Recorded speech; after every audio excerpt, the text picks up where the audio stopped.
ഇന്ന് പ്രത്യേകിച്ചൊന്നും ചെയ്യാനില്ലാത്തതുകൊണ്ട് ഒരു മുരിങ്ങയില തോരൻ ഉണ്ടാക്കാമെന്ന് വെച്ചു കേട്ടോ. അങ്ങനെ മുരിങ്ങയില എടുക്കാൻ വേണ്ടി വെളിയിൽ പോയി നോക്കിയപ്പോൾ മുരിങ്ങയിലാണെങ്കിൽ എന്നെക്കാളും പൊക്കത്തിലാണ് വളർന്നിരിക്കണേ.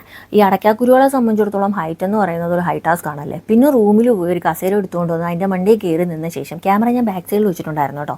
എനിക്ക് ആവശ്യമുള്ള മുരിങ്ങയിലൊക്കെ ഞാൻ പറിച്ചെടുത്തു. സൂര്യനാണെങ്കിൽ എന്നോടെന്തോ വിരോധമുള്ളതല്ല, തീക്കട്ട ചൂട്. വീഡിയോ എടുത്തുകൊണ്ട് നിന്നപ്പോൾ അടുത്ത റൂമിലെ ആൾ വന്നു. പിന്നെ ഒന്നും നോക്കില്ല, ക്യാമറ എടുത്തുകൊണ്ട് ഞാൻ നൈസായിട്ട് അവിടുന്ന് സ്കൂട്ടായി.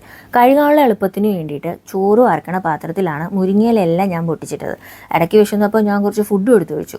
ഇനി ജിമ്മിൽ പോയി തിരിച്ചു വന്ന ശേഷം മാത്രമേ നമുക്ക് ഈ മുരിങ്ങയിലത്തോരൻ വെക്കാൻ പറ്റുള്ളൂ കേട്ടോ. ഞാനെങ്ങനെയാണ് മുരിങ്ങയിലത്തോരൻ ഉണ്ടാക്കുന്നതെന്ന് കാണിച്ചു തരാം കേട്ടോ. ആദ്യം തന്നെ മുരിങ്ങയില നല്ലതുപോലെ കഴുകിയെടുത്ത് മാറ്റി വെക്കണം. പിന്നെ ഒരു പാൻ ചൂടാക്കി അതിലേക്ക് എണ്ണ ഒഴിച്ച് കടുക് പൊട്ടി കഴിയുമ്പോൾ 5-6 ചുവന്നുള്ളിയും 4 അല്ലി വെളുത്തുള്ളിയും ചെറുതായി അരിഞ്ഞത് ഒന്ന് ചേർത്ത് കൊടുക്കുക. പിന്നെ അതിലേക്ക് ഒരു 3-4 ഉണക്കമുളകും കൂടി ചേർത്ത് നന്നായിട്ടൊന്ന് വഴിച്ചെടുക്കുക. പിന്നെ അത് കഴിഞ്ഞ് അതിലേക്ക് കുറച്ച് മഞ്ഞപ്പൊടിയും മുളക് പൊടിയും ചേർത്ത് കൊടുത്ത് പച്ചമണം മാറുന്ന വരെ ഒന്ന് വഴറ്റിയെടുത്ത ശേഷം മുരിങ്ങയില ഇട്ട് കൊടുക്കണം. മുരിങ്ങയില പെട്ടെന്ന് വേവുന്നുള്ളതുകൊണ്ട് ഞാൻ വെള്ളവും ചേർത്തില്ല കേട്ടോ. ആവശ്യത്തിന് ഉപ്പും കൂടി ഒന്ന് ചേർത്ത് കൊടുക്കുക. ഒരു 5 മിനിറ്റ് കഴിഞ്ഞാൽ കുറച്ച് തേങ്ങയും ഒരു നുള്ള ജീരകവും കൂടി ചേർത്ത് നല്ലപോലെ ഇളക്കിയെടുക്കുക. അത് കഴിഞ്ഞ് ഒരു മുട്ട കൂടി ചേർത്ത് ഒന്ന് ചിക്കി എടുത്ത് കഴിയുമ്പോൾ മുരിങ്ങയില തോരൻ റെഡിയായി കേട്ടോ.